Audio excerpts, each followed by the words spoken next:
Salutations fraternelles en Jésus-Christ notre Seigneur et Sauveur. Ce jour, nous voulons parler de la conquête après le confinement. Oui, je crois que notre vie ne doit plus être la même en cette période d'après-confinement. Avec tout ce que nous avons vécu avec le coronavirus, il est grand temps que nous prenions conscience de la situation et que nous arrangeons des choses dans notre façon de prier et d'évoluer avec l'Éternel, notre Dieu. Le premier point dont je voudrais parler, c'est changer nos priorités. En cette période, mon frère, ma soeur, je vous exhorte à changer vos priorités. Vous devez savoir choisir. Vous savez, la vie est faite de choix. Même suivre cette vidéo est le résultat du choix. Vous avez entre suivre ou ne pas suivre. Tout ce que nous faisons dans la vie est basé sur le choix. Dans la vie, il y a des choix mineurs qui n'ont pas de grandes conséquences dans notre vie. Mais il y a aussi des choix majeurs qui ont des conséquences néfastes ou importantes dans notre vie. Le choix d'un partenaire pour le mariage n'est pas une chose à prendre à la légère. Mais tu peux choisir ne pas déjeuner le matin pour un jour, sauter un repas. Ça n'a pas directement trop de conséquences dans la vie. Mais il y a des choix que tu dois prendre qui déterminera ton avenir. Ce que tu prends comme décision aujourd'hui peut influencer positivement ou négativement ton avenir. Cela est capital. D'une façon ou d'une autre, la vie est faite de choix. Le matin, tu dois choisir entre te réveiller ou continuer à dormir. Tu dois choisir entre suivre ce message ou ne pas le suivre. C'est très important, tu dois comprendre cela, mon frère. La Bible nous dit, dans Matthieu 6, verset 33, nous lisons dans la parole de vie, « Cherchez d'abord le royaume de Dieu et ce que Dieu demande. Il vous donnera tout le reste en plus. » En cette période, mon frère, ma soeur, nous sommes appelés à chercher d'abord le royaume de Dieu. Le royaume de Dieu doit être la priorité de notre vie. Et le reste viendra par après. Faisons de bons choix. Le bon choix se fait sur base de priorités. Il y a des choses majeures, il y a aussi des choses mineures. C'est comme une femme célibataire. Il ne peut pas directement demander à Dieu des enfants, faire des enfants sa priorité. Parce que comment elle va avoir des enfants? Elle fera des enfants par un mari, par un homme. Donc la priorité, c'est d'abord d'avoir un homme avec qui elle pourra faire des enfants. Nous devons changer nos priorités pour ne pas regretter dans l'avenir. C'est très important. Et dans cela, qu'est-ce que nous devons faire? 1. Changer nos pensées. En cette période d'après-confinement, nous devons changer nos pensées. Souvent, nos pensées sont influencées par le malin. Nos pensées nous conduisent dans le mal. Que l'Éternel, notre Dieu, transforme nos pensées, transforme notre façon de raisonner. C'est très important. Que Dieu nous donne une nouvelle intelligence. Mes bien-aimés dans le Seigneur, que Dieu change les choses en nous. C'est capital. La Bible nous dit ceci, dans Romains chapitre 12, verset 2. Ce qui est bon, ce qui est bon, ce qui lui plaît, ce qui est parfait. Soyons renouvelés dans notre intelligence. Soyons renouvelés dans notre sagesse. Soyons renouvelés. Ne nous conformons pas au siècle présent. Mes bien-aimés dans le Seigneur, nos pensées ne sont pas les pensées de Dieu. Il faut voir les choses comme Dieu le voit. Voir loin, voir très grand. En cette période après confinement, nous devons changer notre comportement, changer nos habitudes, notre façon d'agir, notre façon de voir les choses. Nous ne pouvons pas continuer à prier avec les anciennes habitudes. Non. Changeons les mentalités, changeons le comportement, changeons les habitudes. Genèse chapitre 12, verset 1. Dieu dit à Abraham, quitte ton pays, ta famille, la maison de ton père, puis va dans le pays que je te montrerai.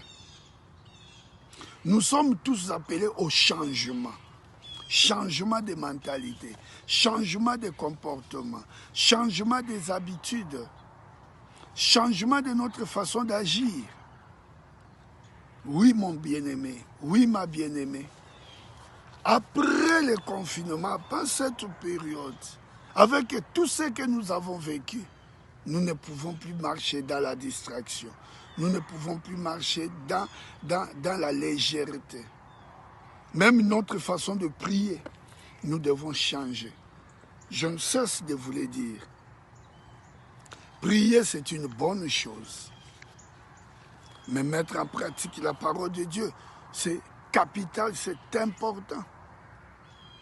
Tu ne peux pas continuer à prier dans la légèreté, dans la distraction.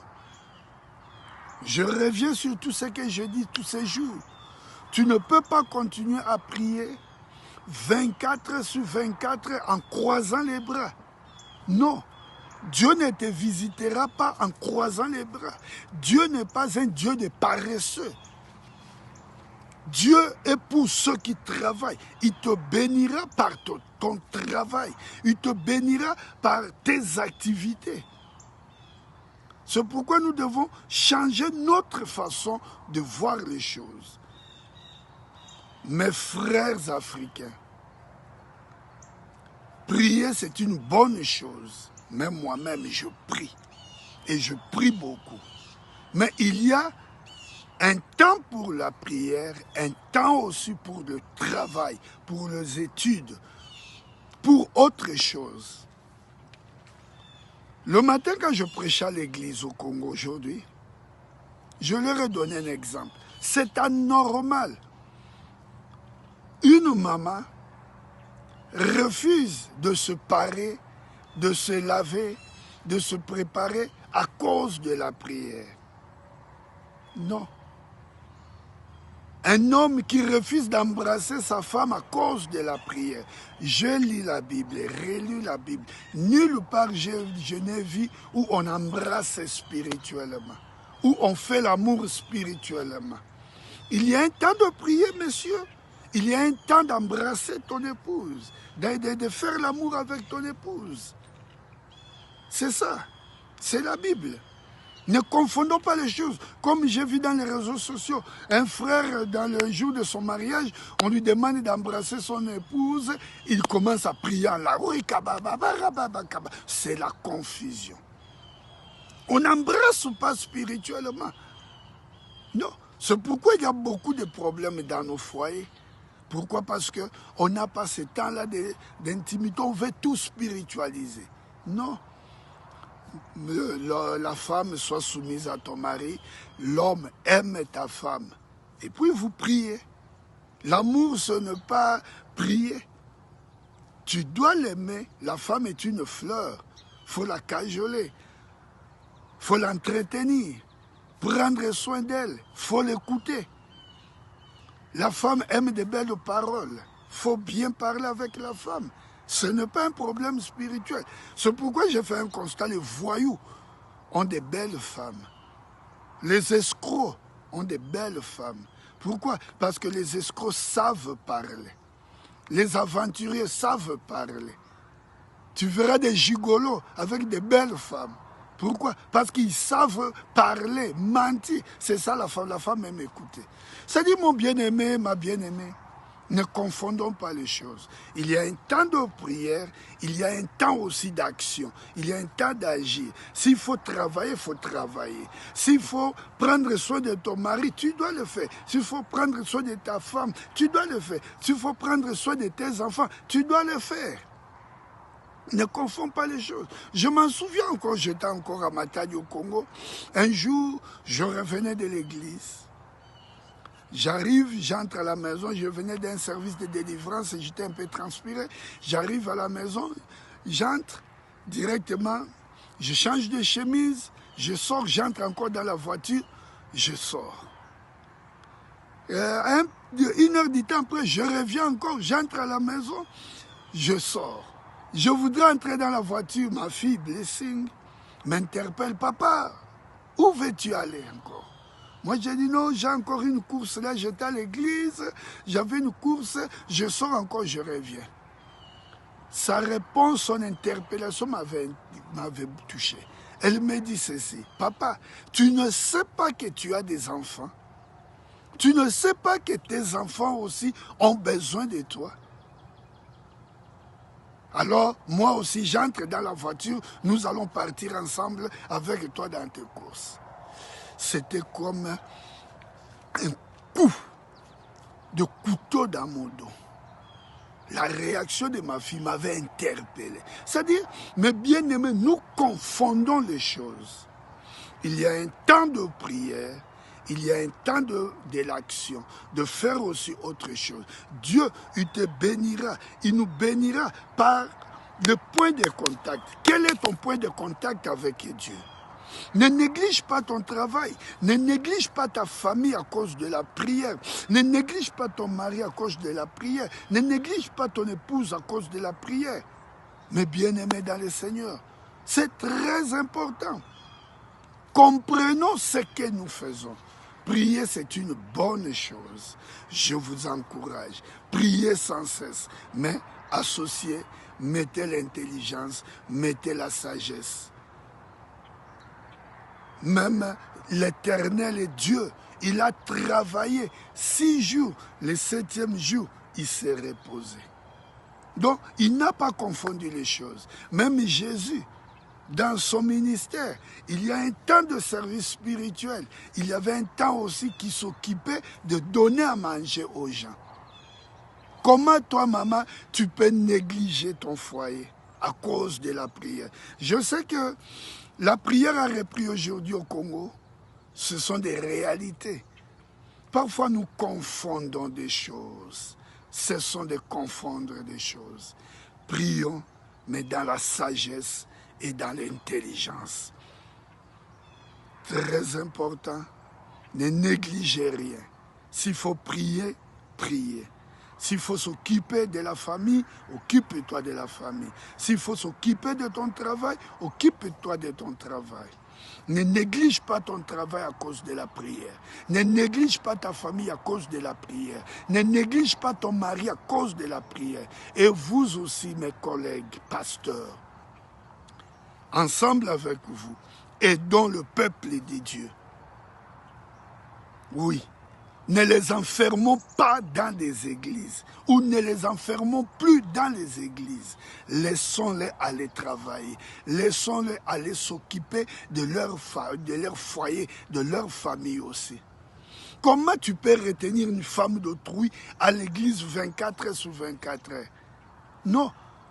Tu permets à cette femme de prendre soin de toi, mais de négliger son foyer. C'est anormal. Maman, ton Seigneur, ton chef, c'est d'abord ton mari, ce n'est pas ton pasteur. Oui, maman, occupe-toi de ton mari. Papa, occupe-toi de ton épouse, de tes enfants, de ton travail. Cessez de négliger le travail. Oui, ce que nous avons dit. Changeons nos priorités. Sachons ce qu'il faut choisir. Choisissons ce qui est de bien, ce qui est de mieux. Que l'Éternel vous bénisse, qu'il vous bénisse abondamment. Soyez prospères, allez de l'avant. C'est votre frère, l'évêque Damien Lukoki. Téléphone +1 819 580 87 7-2. Soyez bénis. Shalom.